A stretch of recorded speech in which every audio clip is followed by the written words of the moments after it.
السلام عليكم ورحمة الله وبركاته. الحمد لله رب العالمين، والصلاة والسلام على خير خلقه وأصحابه أجمعين، أما بعد. أعوذ بالله من الشيطان الرجيم. بسم الله الرحمن الرحيم. الله الذي خلق السماوات والأرض وأنزل من السماء ماء فأخرج به من الثمرات رزقا لكم وسخر لكم الفلك لتجري في البحر بأمره وسخر لكم الليل والنهار.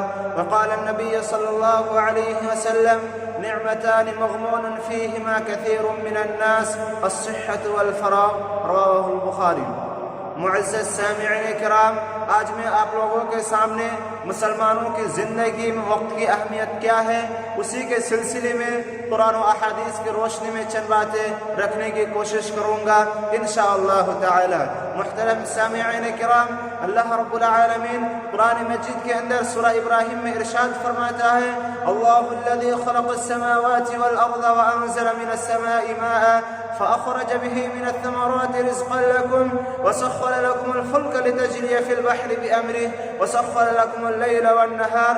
اللہ وہ ہے جس نے آسمانوں اور زمین کو پیدا کیا اور آسمان سے پانی برسایا اور اس نے تمہارے لیے کھانے پینے کے لیے پھل پیدا کیے اور کشتیوں کا مسخر کیا تاکہ اسی کے حکم سے سمندر میں دریاؤں میں رواں دواں ہو سکے.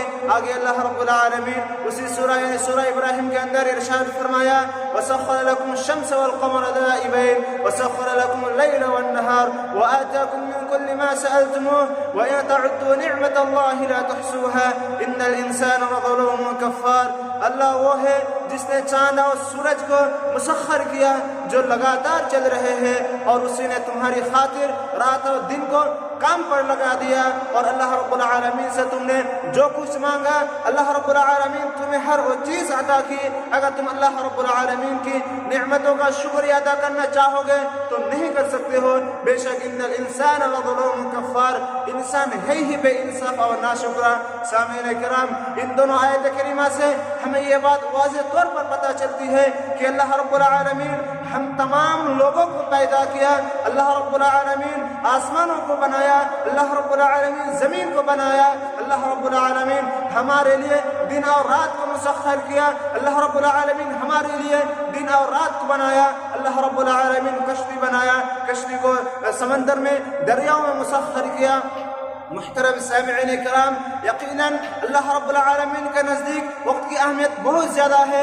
حقیقت میں یہ دیکھا جائے تو انسان کی زندگی دو ہی چیزوں پر مشتمل ہے: نمبر ایک دن، نمبر ایک رات. محترم سامعین کرام، یہی وہ دن ہے جس کے ذریعے، اسی دن کے ذریعے سے انسان روزی کو تلاشتا ہے، اپنے پیٹ کو بھرتا ہے اور رات میں آرام کا سبب لیتا ہے. جبکہ اللہ رب العالمین سورۃ النبأ کے اندر ارشاد فرمایا: وجعلنا الليل لباسا وجعلنا نومكم سباتا.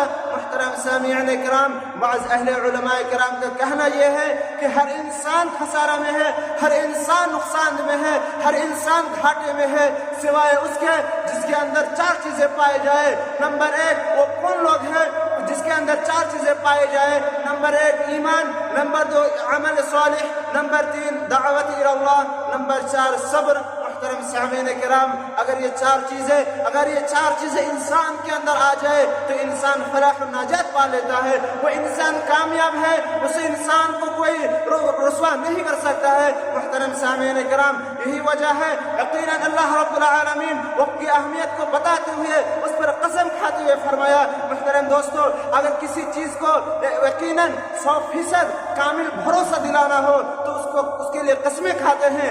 آج کل لوگ انسان اگر کوئی بات اس کی نہیں مانی جاتی ہے تو قسم کھاتے ہوئے فرماتا ہے. ٹھیک، اللہ رب العالمین وقت کی اہمیت کو بتلاتے ہوئے قسم کھاتے ہوئے ارشاد فرمایا کہ واللیل اذا یغشی، قسم ہے رات کی جب وہ چھا جائے، اور النہار اذا تجلی، قسم ہے دن کی جب وہ روشن ہو جائے. محترم سامعین، تو کہیں پہ اللہ رب العالمین فجر کے وقت کی قسم کھایا کہ والفجر، قسم ہے فجر کی، تو کہیں پہ اللہ رب العالمین چاش کے وقت کا قسم کھایا کہ والضحی، قسم ہے چاش کی، تو کہیں پہ اللہ رب العالمین عصر یعنی زمانے کا قسم کھایا کہ والعصر، قسم ہے زمانے کی، قسم ہے گھنٹے کی، قسم ہے عصر کی.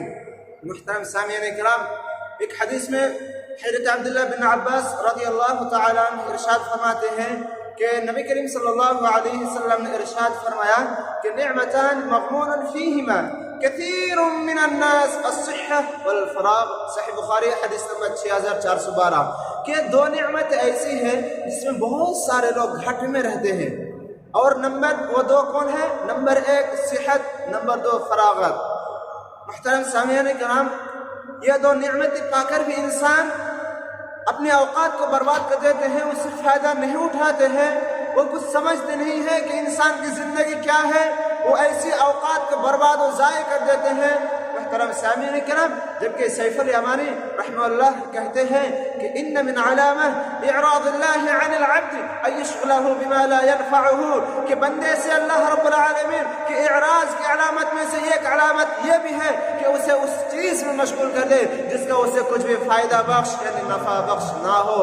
محترم سامعین کرام، آج کل بہت سارے دوست ایسے ہیں جو کہ بعض دوستوں کے ساتھ، فضول دوستوں کے ساتھ، برباد دوستوں کے ساتھ وہ گھومتے ہیں پھرتے ہیں، اپنے قیمتی اوقات برباد کر دیتے ہیں۔ محترم سامعین، یہ بات کان کھول کے سن لے، اس بات کو یاد رکھیں کہ آپ جس وقت دوستوں کے ساتھ اپنے قیمتی اوقات کو برباد کیا، اسی دوست کے آپ قیامت کے روز وہی دوست آپ کے لیے باعث حسرت و ندامت بن جائے گی۔ اللہ رب العالمین سورۃ الفرقان کے اندر ارشاد فرماتا ہے وَيَوْمَ يَعُضُّ الظَّالِمُ عَلَى يَدَيْهِ يَقُولُ يَا لَيْتَنِي لَمْ أَتَّخِذْ فُلَانًا خَلِيلًا لَقَدْ أَضَلَّنِي عَنِ الذِّكْرِ بَعْدَ إِذْ جَاءَنِي وَكَانَ الشَّيْطَانُ لِلْإِنسَانِ خَذُولًا، کہ اس دن ظالم اپنے ہاتھ کو چھپا چھپا کر کہے گا کاش میں فلاں شخص کو، کاش میں نبی صلی اللہ علیہ وسلم کے ساتھ اپنی روش اختیار کی ہوتی، ہے افسوس اس نے تو میرے پاس، میں فلاں شخص کو اپنا دوست بنایا نہ ہوتا، اس نے تو میرے پاس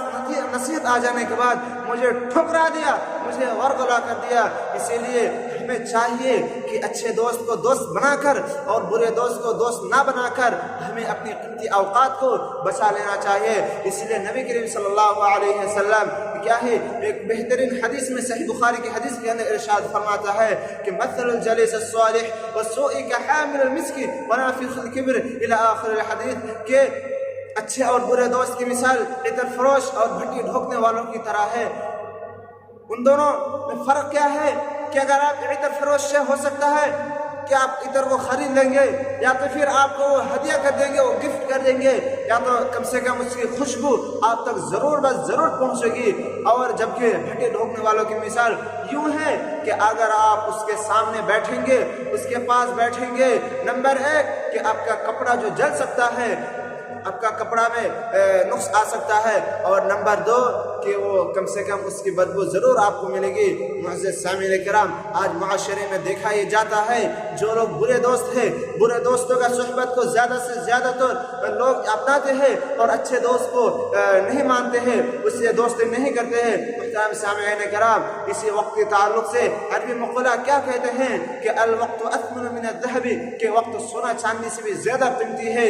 اگر انسان روئے زمین کے اندر کوئی چیز کو سب سے زیادہ قیمتی سمجھتا ہے تو وہ سونا چاندی، لیکن وقت کیا ہے کہ سونا چاندی سے بھی زیادہ قیمتی ہے۔ اگر آپ وقت کو ضائع کر دیے، اگر آپ وقت کو ختم کر دیے تو آپ کچھ نہیں کر سکتے ہیں۔ آپ یاد کیجئے، آپ جو کام کل کیے ہیں، جو اچھے کام آپ کل انجام دیے ہیں، آپ سوچئے کہ میں ٹھیک اسی ٹائم پہ وہی کام کروں گا، یہ ہرگز نہیں ہو سکتا۔ آپ بچپنا کو یاد کیجئے، آپ کیسے تھے، ابھی آپ کیسے ہیں، یہ ہرگز نہیں ہو سکتا۔ اس لیے اور ایک مقولہ کہتا ہے الوقت اثمن من الذهب، اور ایک دوسرا کہتا ہے اذا فاتت فرصة فلا تعود الیک، کہ گیا وقت پھر ہاتھ آتا نہیں۔ آخر میں اللہ رب العالمین سے دعا ہے کہ اللہ تعالی ہم تمام لوگوں کو وقت کی اہمیت کو سمجھنے اور اچھے اوقات میں اچھے کاموں کو کرنے کی توفیق عطا فرمائے، آمین۔ صلی اللہ علی نبینا محمد وعلی آلہ وصحبہ اجمعین۔ السلام علیکم ورحمۃ اللہ وبرکاتہ۔